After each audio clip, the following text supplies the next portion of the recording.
Hello, this is the lecture number 10 for the chapter probability for the class 12th. Now we are starting with question number 5. Find the probability distribution the number of successes in two tosses of a die. एक die को दो दफे फेंका है. So the value of x can be 1, 0, 1 या 2 as we are doing in the previous questions, and you have to find the probabilities of this. What is x here? In the first part, it is given that in two tosses of a coin, where the success is defined as, जो success है यहाँ पर e जो है a number greater than 4, number greater than 4 होना चाहिए. तो greater than 4 होने की प्रोबेबिलिटी क्या होगी किसी भी in a throw of a die? Number greater than 4 का हो गया 5 या 6, मतलब 2/6 दैट इज 1/3, और पी ई नॉट कितना हो जाएगा 1 - 1/3 that is 2/3. So this is the P E and P not. और आपको इसकी प्रोबेबिलिटी निकालनी है. जब when we are throwing anything 2 times, P0 का क्या मतलब है? P0 या x = 0 मीन्स पहले पे भी ग्रेट सक्सेस ना हो, दूसरे पे भी सक्सेस ना हो. ई यहाँ पर सक्सेस है, सक्सेस यहाँ मतलब है ग्रेटर देन 4. तो ई यहाँ पर ग्रेटर देन 4 है जिसकी प्रोबेबिलिटी 1/3. तो 2/3 into 2/3 that is 4/9. 4/9 is the probability of getting not getting 0 and not getting number greater than 4 in both the throw of the dice. Now Px = 1 का क्या मतलब है कि पहले पर नंबर सक्सेस आ जाए, दूसरे पर सक्सेस ना हो. सक्सेस का मतलब यहाँ पर ग्रेटर देन 4, या फिर पहले पर आपका ना ए दूसरे पर आ जाए. ये तो fix we have done in the last question in the last lecture. तो 1/3 इंटू 2/3 प्लस 2/3 इंटू 1/3. तो 2/9, 2/9, 4/9. Now what is P2? X = 2 means getting success in both the throws. पहले भी नंबर ग्रेटर देन 4 आ जाए और दूसरे में भी नंबर ग्रेटर देन 4 आ जाए. इसकी प्रोबेबिलिटी कितनी थी? 1/3, 1/3 दैट इज 1/9. तो 1/9 हो गया. तो इसको हम ऐड कर रहे हैं, 1 ही आएगा. इसका मतलब हमारा करेक्ट है. सो this is the question number 5 first part, where the success is the number greater than 4. तो ग्रेटर देन 4 आने की प्रोबेबिलिटी आपकी 2/6 होती है. सेकेंड पार्ट में कह रहा है 6 appears at least 1. तो 6 appears, तो यहां पर 6 आना एक सक्सेस है. तो यहां पर getting a 6 is a success. यहीं पे चेंज कर रहा हूं मैं. एंड इसकी प्रोबेबिलिटी 1/6 होती है 6 आने की, और 6 आने की प्रोबेबिलिटी आपकी कितनी हो जाएगी? 1 - 1/6 that is 5/6. Now what you have to find? It has been asked. अगर आपको प्रोबेबिलिटी डिस्ट्रीब्यूशन निकालना है तो ये ऐसे ही निकल जाएगा. बट इसमें क्या है कि आपका जो 6 है, इस केस में कम से कम how many times you will get a 6 at least 1 on at least 1 die. तो मतलब P0 और एट लीस्ट 1 निकालना है. एट लीस्ट 1 का मतलब आपको P1 या P2 निकालना है. मतलब या तो एक बार 6 आ जाए या 2 बार आ जाए. तो P1 का क्या मतलब है? P1 का मतलब है दोनों पर 6 आ जाए, और P2 का मतलब है एक बार आ जाए. यहाँ पर P1 का मतलब एक बार 6 आ जाए. तो पहले पर आ गया, दूसरे पे नहीं आया, प्लस पहले पे नहीं आया, दूसरे पर 6 आ गया. ये एक बार हो गया. और दोनों पर 6 आने की प्रोबेबिलिटी, पहले पे भी 6 आ जाए, दूसरे पे भी 6 आ जाए. तो एट लीस्ट 1, कम से कम एक बार या 2 बार. इसमें P और P नॉट की वैल्यू रखो. इसमें पूरा टेबल नहीं बनाना था आपको. In question number 5. In question number 6, it is given that from a lot of 30 bulbs which include 6 defective. तो defective हमारे पास कितने हैं? Defective हमारे पास 6 हैं. तो non defective कितने हो गए? हमारे पास टोटल 30 हैं, 24 हो गए. टोटल हमारे पास 30.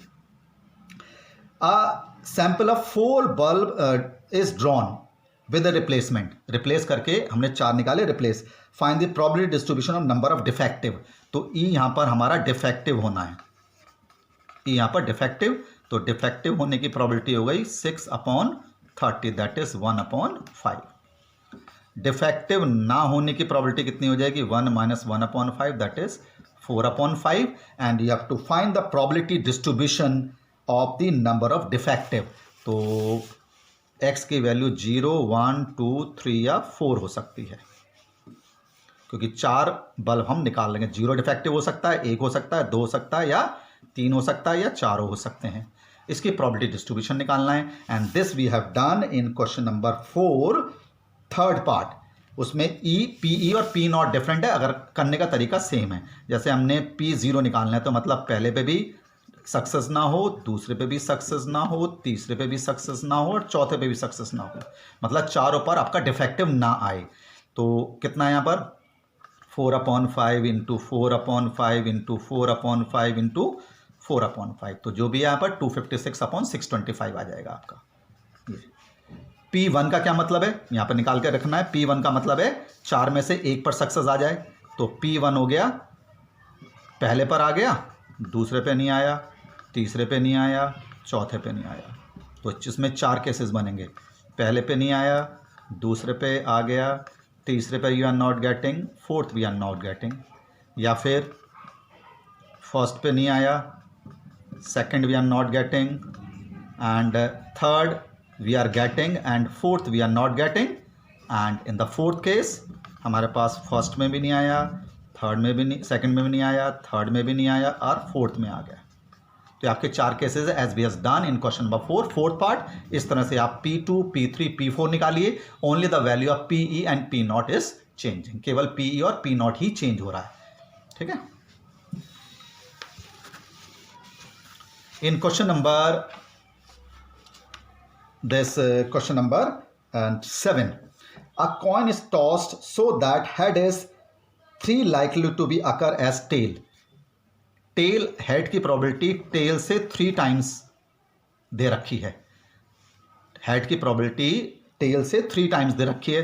तो मैंने टेल क्या मान लिया, सपोज x मान लिया, तो हेड कितने हो जाएंगे, हेड हो जाएगा हमारे पास 3x।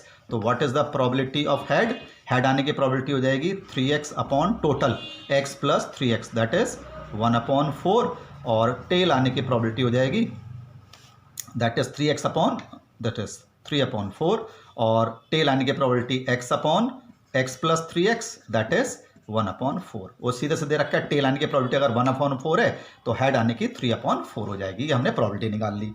And if a coin is toss twice, 2 बार फेंका है, तो प्रोबेबिलिटी डिस्ट्रीब्यूशन टेल निकालना है। तो ई मेरे पास कितना है, सक्सेस यहाँ पर टेल आने का है, तो टेल आने की प्रोबेबिलिटी कितनी है, टेल आने की प्रोबेबिलिटी मेरे पास 1/4 है, तो ना आने की प्रोबेबिलिटी मेरे पास 3/4। तो ये तो आपका बेस हो गया P और P नॉट निकालने के लिए। अब इसका पूरा टेबल बनाना है आपको। कैसे, x की वैल्यू 0, 1 या 2 हो सकती है, क्योंकि we are throwing the coin 2 times, और इसकी प्रोबेबिलिटी निकालनी है। जैसे हम निकालते हैं, P0 का मतलब है PE नॉट, पहले पे भी सक्सेस ना आए, दूसरे पे भी सक्सेस ना आए, मतलब पहले पे भी टेल ना आए, दूसरे पे भी टेल ना आए, तो टेल ना आने की प्रोबेबिलिटी 3/4 है। 3/4 दैट इज 9/16। इस तरह से हम कर सकते हैं। P1 आपको पता ही है, ये फिक्स हो गया कि एक पर फर्स्ट पे आ जाए, सेकंड पे ना आए, या फिर फर्स्ट पे वी आर नॉट गेटिंग और सेकंड पे वी आर गेटिंग। इसकी वैल्यू आके यहाँ पे रखेंगे।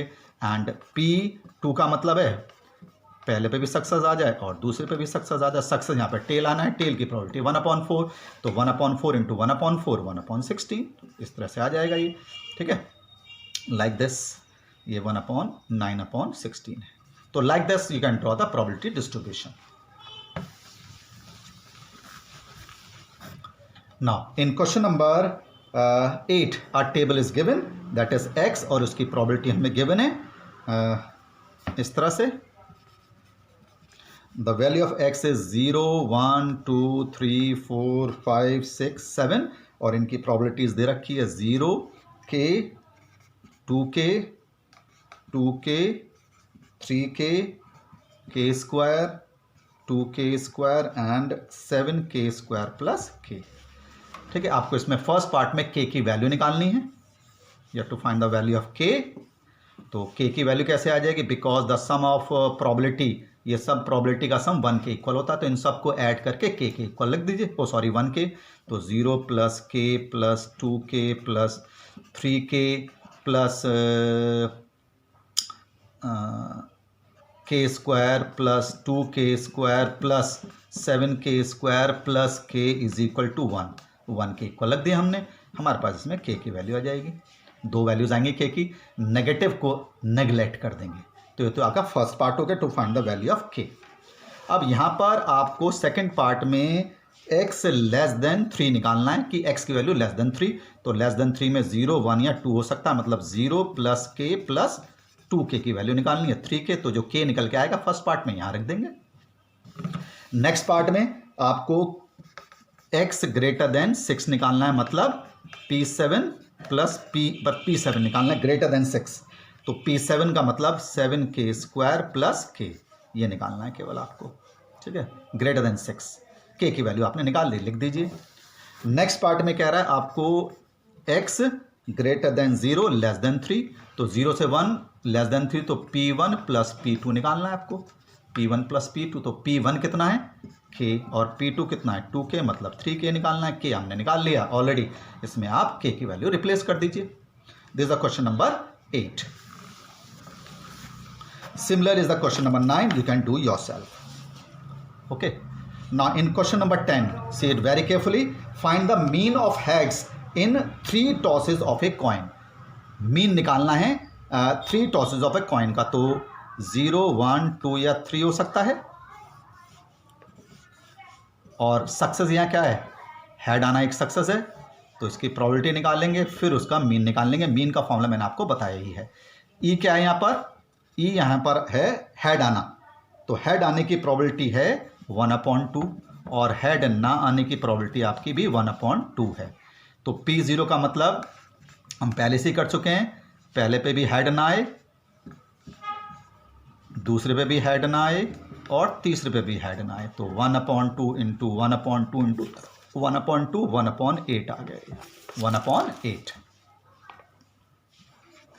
देन आपको P1 निकालना है, मतलब एक पर हेड आ जाए, पहले पे हेड आ गया, दूसरे पे हेड नहीं, this we have already done.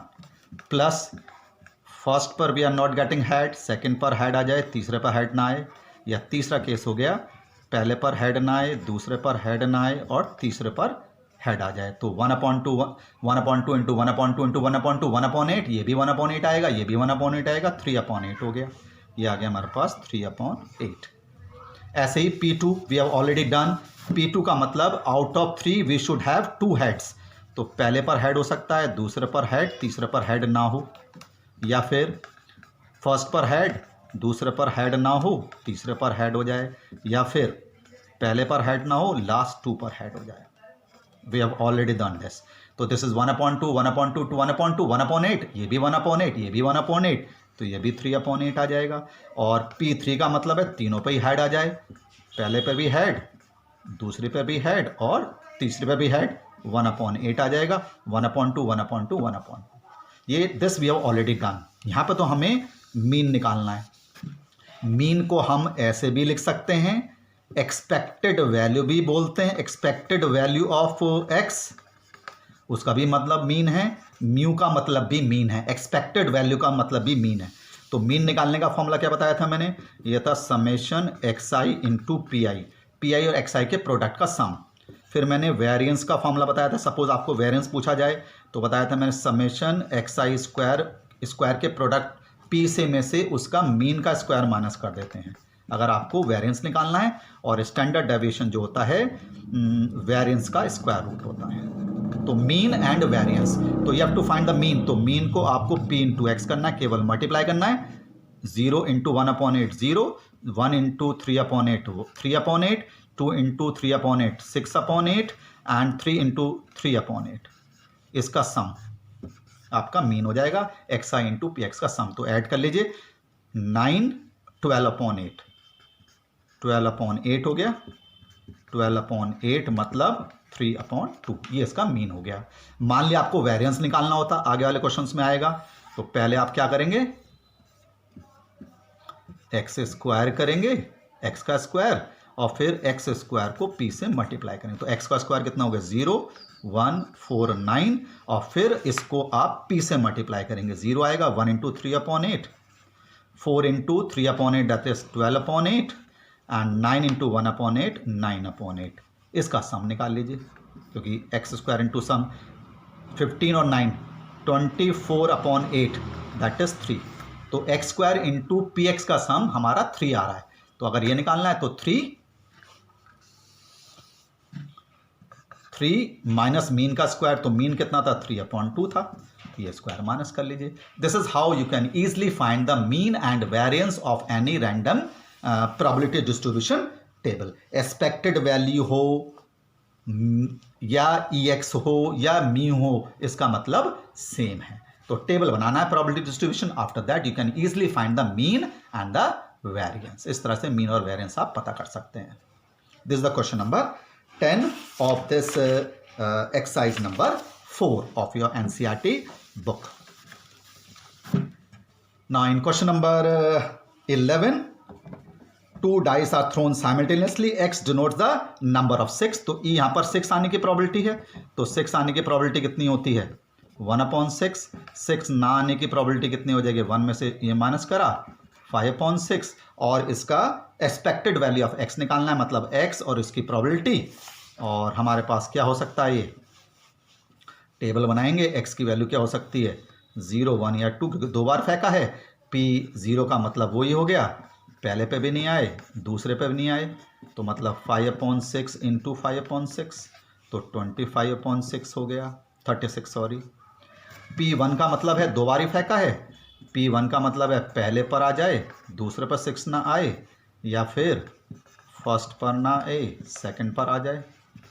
तो ये हो जाएगा, आने की प्रोबेबिलिटी 1/6 है, ना आने की 5/6 प्लस 5/6 इंटू 1/6, तो हो जाएगा 5/36. 5/36 दैट इज 10/36. तो ये आ जाएगा 10/36. P2 का मतलब है, P2 का मतलब है फर्स्ट पर भी 6 आ जाए और सेकंड पे भी 6 आ जाए, तो 1/6 इंटू 1/6 दैट इज 1/36. तो आपका ये टेबल बन गया. जब आपका ये टेबल बन गया तो you can easily find the expected value that is mean. कैसे निकालेंगे, we have done in the previous question. x को px से मल्टीप्लाई कर देंगे, इसको इससे करा 0, इसको इससे करा 10/36, इसको इससे करा 2/36, और ये जो सम होता है मीन होता है x इंटू पी एक्स का, ये हो जाएगा 12/36. जो मीन होता है एक्सपेक्टेड वैल्यू EX, ये होता है आपका समेशन xi इंटू पी, जो कि 12/36. आप उसका मीन और वेरिएंस भी निकाल सकते हैं like this. So this is how you can find the mean and variance. We'll continue in the next lecture.